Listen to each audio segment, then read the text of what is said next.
Welcome back to my channel, जो कि है व्यावसायिक शिक्षा कक्षा 10वीं 2020 का रिवीजन टेस्ट। जो कि फर्स्ट आपको बता चुके थे फर्स्ट पार्ट, सेकंड पार्ट में है संचार किसे कहते हैं, जिसका उत्तर है संचार प्रेषक का प्राप्तकर्ता को सूचना भेजने की प्रक्रिया, जिसमें जानकारी पहुंचाने के लिए एक ऐसी माध्यम का प्रयोग किया जाता है जिसमें संप्रेषित सूचना प्रेषक और प्राप्तकर्ता दोनों समझ सके।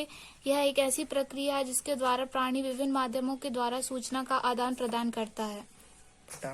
प्रश्न क्रमांक 6, जिसमें है संचार के स्वरूपों को प्रभावित करने वाले कारक बताइए। तो यह है संचार के स्वरूप, जिसमें इसमें लिखी है बाधाएं। स्वरूप एक कारक एक ही हैं, तो फर्स्ट है बौद्धिक बाधाएं, भाषा संबंधी बाधाएं, पारस्परिक बाधाएं और संघात्मक बाधाएं, जो कि आपकी बुक 21 पेज में लास्ट एक और है जो कि 22 पेज में मिलेगा, सांस्कृतिक बाधा, जो कि यहाँ से लेके यहाँ तक लिखना है। प्रश्न क्रमांक है 7, दृश्य संचार क्या है, उदाहरण सहित समझाइए। तो दृश्य संचार ये रहा। प्रश्न क्रमांक उसका 13 पेज में आपको मिल जाएगा आपकी बुक में, जो कि यहाँ से लेके यहाँ तक है। स्क्रीनशॉट ले लीजिए और अपनी नोटबुक में नोट कीजिए। प्रश्न क्रमांक 8, जो कि है तनाव प्रबंधन क्या है, जो कि आपकी बुक में 41 पेज में मिल जाएगा। तनाव प्रबंधन यहाँ से लेके यहाँ तक आपको लिखना है।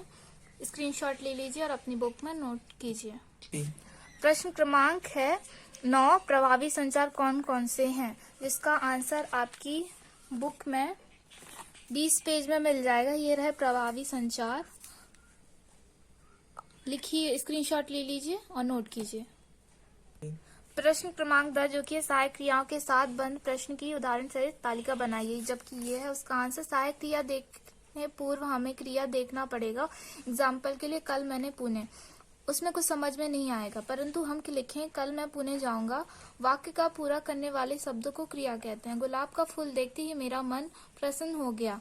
इस वाक्य में होना मुख्य क्रिया है, गया जाना सहायक क्रिया है। मुख्य क्रिया को सहायता करने वाली क्रिया सहायक क्रिया कहलाती है। प्रश्न क्रमांक 11 है, लक्ष्य निर्धारण का अर्थ समझाइए एवं लाभों की सूची बनाइए।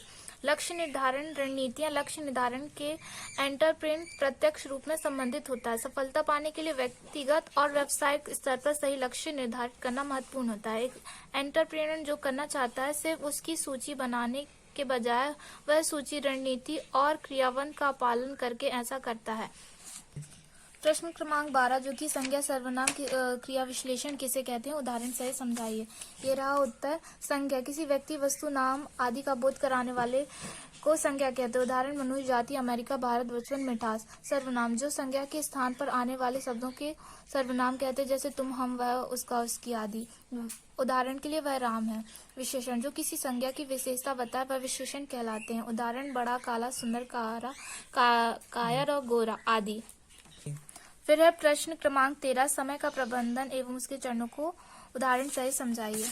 तो ये रहा आपकी नोटबुक में 60 से लेके 61 पेज में आपकी बुक में मिल जाएगा, जो कि यहाँ से लेके यहाँ तक, और दूसरे पेज में यहाँ से लेकर ये रहे 4 चरण। इनको नोट कीजिए और लिखिए, स्क्रीनशॉट ले लीजिए।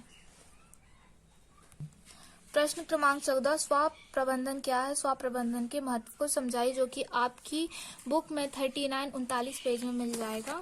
यह स्व प्रबंधन क्या है इसके वो समझाइए, जो कि 39 पेज में है।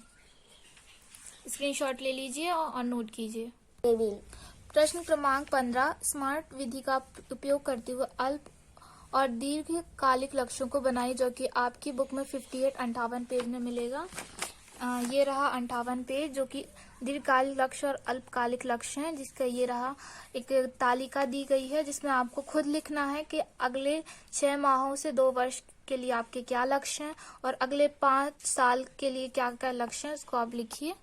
प्रश्न क्रमांक 16, जिसमें है व्यक्तिगत स्वच्छता क्यों आवश्यक है, व्यक्तिगत स्वच्छता बनाए रखने के लाभों की सूची बनाइए, जो कि आपकी बुक में 118 से लेके 120 में है। जिसके पास बुक नहीं है वो स्क्रीनशॉट ले लीजिए पूरा पेज,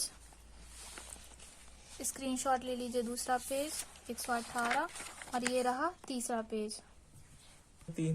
प्रश्न क्रमांक 17, आत्मविश्वासी व्यक्तियों के गुणों को विस्तार पूर्वक समझाइए, जो कि आपकी बुक में 51 पेज में है। ये रहे यहाँ से लेके यहाँ तक लिख लीजिए। बाहरी प्रेरणा और ये आंतरिक प्रेरणा, ये यहाँ से लेके यहाँ तक 51-51 पेज। स्क्रीनशॉट ले लीजिए और लिखिए। प्रश्न क्रमांक 18, ताकत और कमजोरी की विशेषण कीजिए। ताकत के उदाहरण, कमजोरी के उदाहरण से समझाइए, जो कि आपकी बुक में 47 पेज में मिल जाएगा। 47 ये रहा यहाँ से, इसमें उदाहरण ताकत और कमजोरी का है। 47 पेज देख लीजिए और जल्दी जल्दी कीजिए। अगर चैनल अच्छा लग रहा है, वीडियो अच्छी लग रही है तो लाइक सब्सक्राइब करना ना भूलें। प्रश्न क्रमांक 19, प्रतिक्रिया के प्रकार उदाहरण सहित समझाइए, जो कि आपकी बुक में 17 पेज में मिल जाएगा। प्रतिक्रिया को उदाहरण सहित समझाइए, यहाँ से लेके यहाँ तक कीजिए। स्क्रीनशॉट ले लीजिए, जिनके पास बुक नहीं है, बुक है तो 17 पेज। प्रश्न क्रमांक 20, जिसमें व्यक्तिगत तनावपूर्ण स्थिति और उन्हें संभालने के तरीकों की एक सूची बनाइए, जो कि आपकी बुक में 42 पेज पे मिल जाएगा। जिसके पास बुक नहीं है वो इस तालिका को इसका स्क्रीनशॉट ले लीजिए। ये सूची है, इसकी स्क्रीनशॉट ले लीजिए, अपने नोटबुक में लिखिए, अच्छे से करिए, जल्दी जल्दी करिए। और अगर वीडियो अच्छी लगी, लाइक सब्सक्राइब करना ना भूलें और कमेंट ज़रूर करें। Thank you so much.